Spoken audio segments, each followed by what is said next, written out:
the next congressman from the 15th District of Florida, your friend, my friend, Alan Cohn.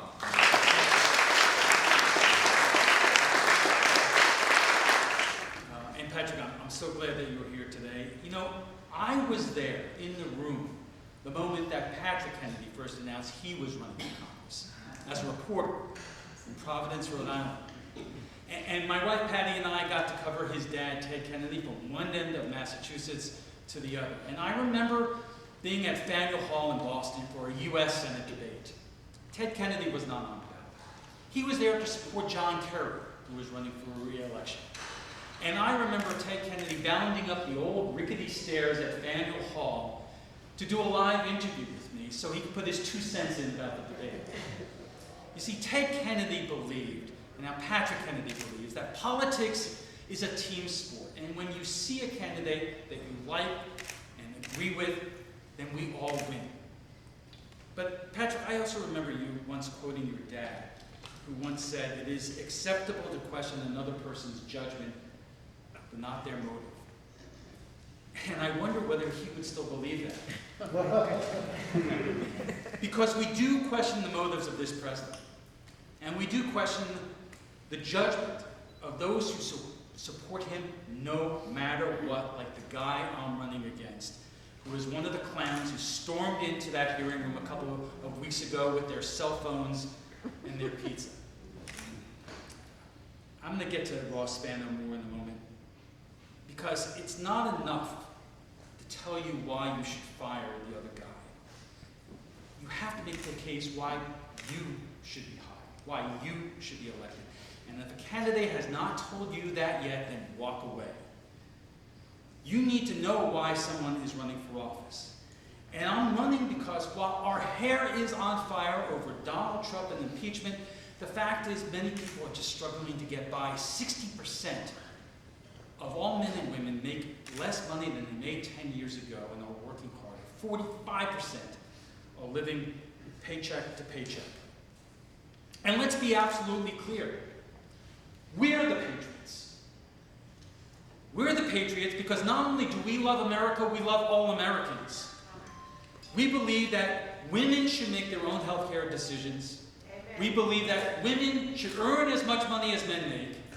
We believe that everyone should earn enough money to make the right decisions for their family. We believe that people should be able to start their own businesses. We want people to make money, lots of money.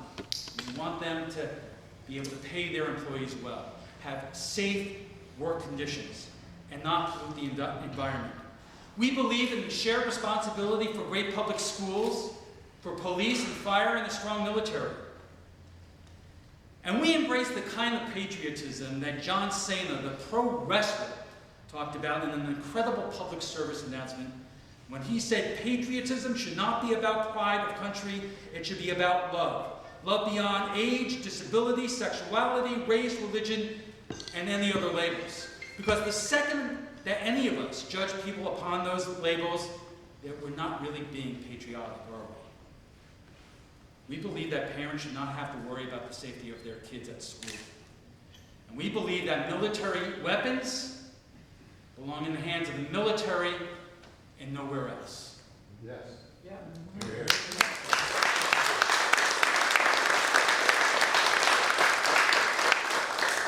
And there it is. And that's the point. What hill are you willing to die on? What issue is so important that you would cast a vote that may well result in you not winning for a re-election? And if you have not heard that yet from a candidate, then they don't deserve your vote. The fact is, many of you know me from ABC 7, where I've been anchoring the news for the last 4 years. But the reality is that I spent most of my career as an investigative reporter. Workers at one of the nation's top defense contractors risked their jobs by sneaking out documents in their clothing to me to prove the fact that defective parts were getting on board Black Hawk helicopters that were flown by our troops.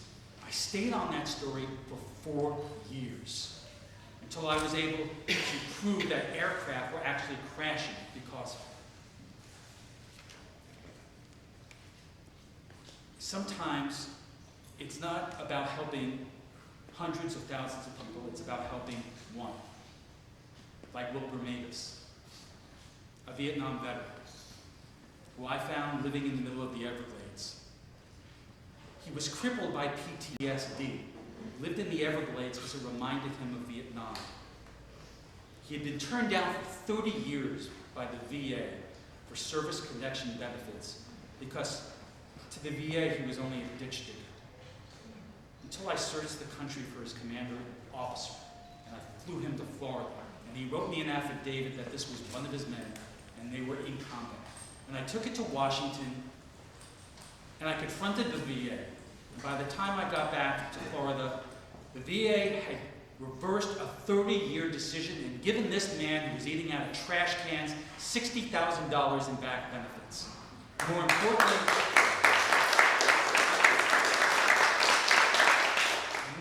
they restored his dignity. You see, being a member of Congress is more than just casting votes or filing bills. It's about being an advocate. And that brings me to Ross Spano. Ross Spano is a Republican freshman, and he is so mired in turmoil, he can't do anything about anything. And he is a cheat. He admits to taking illegal campaign loans, and just last week, it was revealed that he is under criminal investigation by the Department of Justice. We need to hold Ross Spano accountable, because if we don't, he will keep on doing it. And so will a lot of other people up in Washington.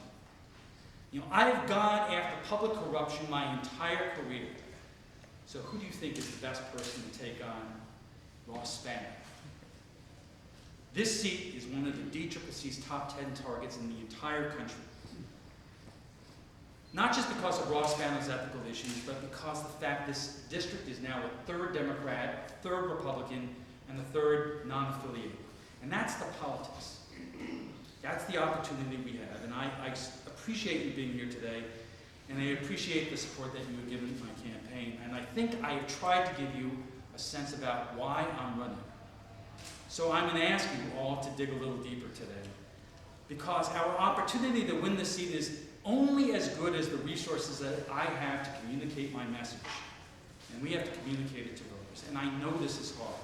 And we are all angry. And we are all scared. But I was born when JFK was president. And I went to elementary school and learned about JFK's legacy and his accomplishments. Bobby Kennedy was my senator growing up. And the first big-time senator that I got to cover was Ted Kennedy. And I never dreamed that Patrick Kennedy would become my friend and be here as I launched my congressional career. The Kennedys have always inspired us not just to reach for the moon, but to work for a better, fairer, more prosperous country. It's a radical philosophy I call progress. Moving forward, not moving backward. You know, Billy Joel used to sing, "The good old days weren't all that good, and tomorrow is not as bad as it seems." But today it's not about reaching for the moon. It's about relaunching a government that actually works for us. Too many people have become understandably cynical about politics and politicians. They're starving for real leadership, and people actually dedicated to cleaning up Congress and putting constituents first. We can do that if we seize this opportunity. If I have your help, if I have your support, and if I have your vote. And thank you very much.